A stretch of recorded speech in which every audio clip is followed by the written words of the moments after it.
पहला पाठ ईसाया का ग्रंथ, अध्याय 25, पद संख्या 6 से 10 तक। विश्वमंडल का प्रभु इस पर्वत पर सब राष्ट्रों के लिए एक भोज का प्रबंध करेगा। उसमें रसदार मांस परोसा जाएगा और पुरानी तथा बढ़िया अंगूरी। वह इस पर्वत पर से सब लोगों तथा सब राष्ट्रों के लिए कफन और शोक के वस्त्र हटा देगा। वह सदा के लिए मृत्यु समाप्त करेगा। प्रभु ईश्वर सबों के मुख से आंसू पोंछ डालेगा। वह समस्त पृथ्वी पर से अपनी प्रजा का कलंक दूर कर देगा। प्रभु ने यह कहा है। उस दिन लोग कहेंगे, देखो, यही हमारा ईश्वर है, इसका भरोसा था। ये हमारा उद्धार करता है, यही प्रभु है, इसी पर भरोसा था। हम उल्लसित होकर आनंद मनाएं, क्योंकि ये हमें मुक्ति प्रदान करता है। इस पर्वत पर प्रभु का हाथ बना रहेगा। यह प्रभु की वाणी है। दूसरा पाठ फिलिपियों अध्याय 4, पद संख्या 12, 14, 19 से 20 तक। मैं दरिद्रता तथा संपन्नता दोनों से परिचित हूँ। चाहे परितृप्ति हो या भूख समृद्धि हो या अभाव, मुझे जीवन के उतार चढ़ाव का पूरा अनुभव है। जो मुझे बल प्रदान करते हैं, मैं उनकी सहायता से सब कुछ कर सकता हूँ। फिर भी आप लोगों ने संकट में मेरा साथ देकर अच्छा किया। मेरा ईश्वर आप लोगों को ईसा मसीह द्वारा महिमान्वित कर उदारता पूर्वक आपकी सब आवश्यकताओं को पूरा करेगा। हमारे पिता ईश्वर को अनंत काल तक महिमा। आमीन। यह प्रभु की वाणी है। सुसमाचार संत मत्ती अध्याय 22, पद संख्या 1 से 14 तक। ईसा उन्हें फिर दृष्टांत सुनाने लगे। उन्होंने कहा, स्वर्ग का राज्य उस राजा के सदृश है जिसने अपने पुत्र के विवाह में भोज दिया। उसने आमंत्रित लोगों को बुला लाने के लिए अपने सेवकों को भेजा, लेकिन वे आना नहीं चाहते थे।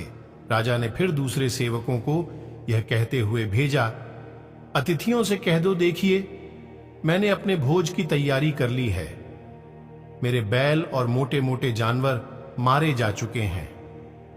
सब कुछ तैयार है, विवाह भोज में पधारिए। अतिथियों ने इसकी परवाह नहीं की। कोई अपने खेत की ओर चला गया तो कोई अपना व्यापार देखने। दूसरे अतिथियों ने राजा के सेवकों को पकड़कर उनका अपमान किया और उन्हें मार डाला। राजा को बहुत क्रोध आया। उसने अपनी सेना भेजकर उन हत्यारों का सर्वनाश किया और उनका नगर जला दिया। तब राजा ने अपने सेवकों से कहा, विवाह भोज की तैयारी तो हो चुकी है, किंतु अतिथि इसके योग्य नहीं ठहरे। इसलिए चौराहों पर जाओ और जितने भी लोग मिल जाएं, सबको विवाह भोज में बुला लाओ। सेवक सड़कों पर गए और भले बुरे जो भी मिले सबको बटोर कर ले आए और विवाह मंडप अतिथियों से भर गया। राजा अतिथियों को देखने आया तो वहां उसकी दृष्टि एक ऐसे मनुष्य पर पड़ी जो विवाहोत्सव के वस्त्र नहीं पहने था। उसने उससे कहा, भाई, विवाहोत्सव के वस्त्र पहने बिना तुम यहां कैसे आ गए? वह मनुष्य चुप रहा। तब राजा ने अपने सेवकों से कहा, इसके हाथ पैर बांधकर इसे बाहर अंधकार में फेंक दो। वहां वे लोग रोएंगे और दांत पीसते रहेंगे, क्योंकि बुलाए हुए तो बहुत हैं, लेकिन चुने हुए थोड़े हैं। यह प्रभु का पवित्र सुसमाचार है।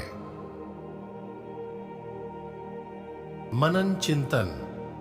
क्या आपको कभी किसी समारोह का निमंत्रण मिला हो और आप वहां उपस्थित नहीं होना चाहते थे?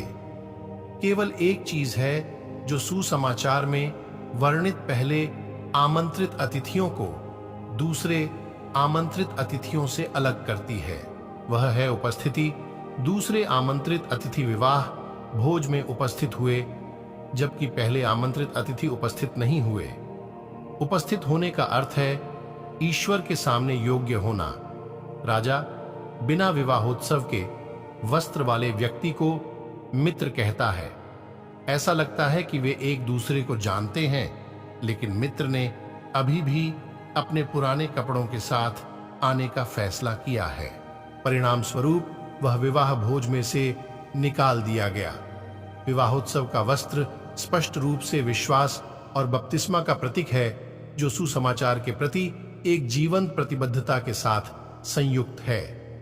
प्रिय भाइयों और बहनों, आज का वचन हम सभी को सिखाता है कि हम सभी ईश्वर के योग्य बने। आप सभी आज के वचन पर जरूर मनन चिंतन करें। आज के वचन को सुनने वाले सभी विश्वासी भाई बहनों को परमेश्वर आशीष प्रदान करे। आमीन।